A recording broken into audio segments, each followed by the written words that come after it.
Dengue fever cases are rising sharply in India, especially after the recent heavy rains. Cities like Delhi, Kerala, and Telangana are seeing a lot of people getting sick with dengue. The increased rain and humidity have made it easier for mosquitoes that spread dengue to multiply. Hi friends, welcome back to GHK Right Diet and I'm Dr. Teji. Dr. Teji Sarna, your food doctor.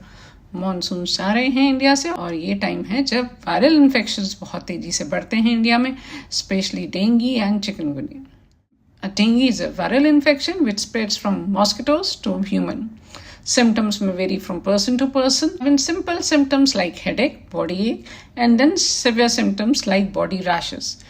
Today I'll be sharing the symptoms of dengue fever with you all. The symptoms occur, they usually begin on the 4 to 10 days after the infection and last for 2 to 7 days. The symptoms include very high fever, approximately 104 degree Fahrenheit, severe headache, pain behind the eyes, muscle and joint pains, nausea, vomiting, swollen glands, and rashes. You need to have a confirmed blood test regarding the same. Don't ignore your health, that's very important. Individuals who are infected for the second time are at greater risk of severe dengue.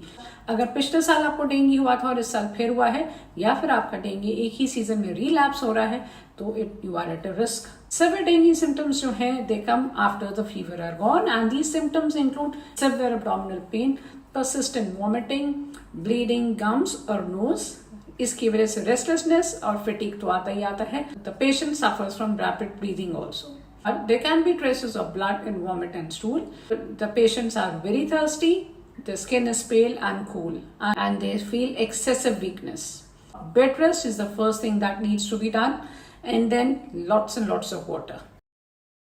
Dengue fever की बात चल रही है, पहले मैं बताने वाली हूँ कि डेंगू मॉस्किटो दिखता कैसे है. एडीज इजिप्टी मॉस्किटो, जिसको डेंगू मॉस्किटो भी बोला जाता है, it's a dark coloured mosquito. इसकी जो लेग्स होती हैं वो टाइगर की तरह होती हैं और बहुत आसानी से आइडेंटिफाई कर सकते हैं आप इसको.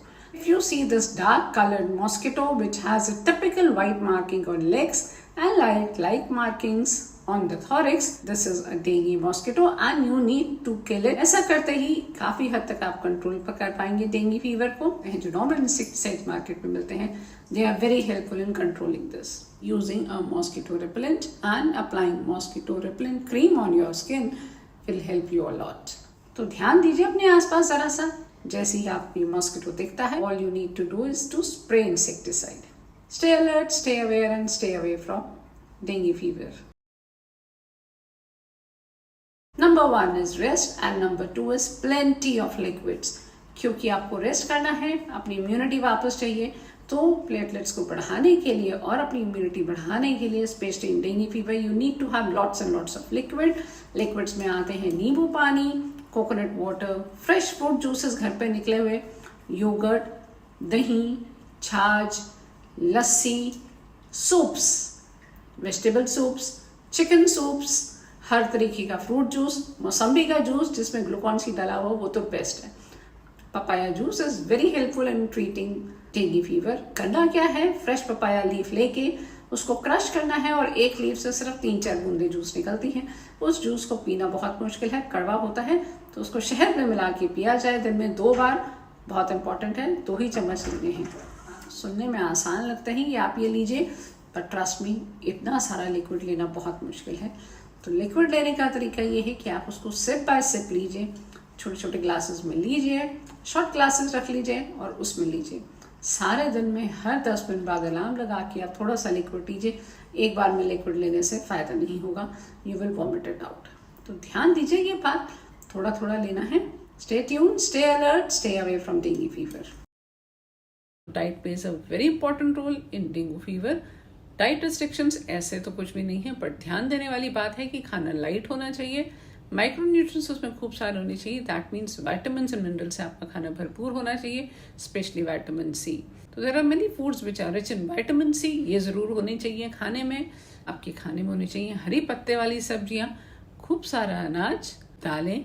नॉनवेज अगर आप खाना चाहें तो खा सकते हैं, पर एग जो होने चाहिए वो सॉफ्ट बॉयल ही होने चाहिए. इस केस में खाना बिल्कुल भी फ्राइड नहीं होना चाहिए, ऑयली, ग्रीसी और घर से बाहर का खाना तो बिल्कुल भी नहीं होना चाहिए. लिक्विड्स को बिल्कुल इग्नोर ना कीजिएगा.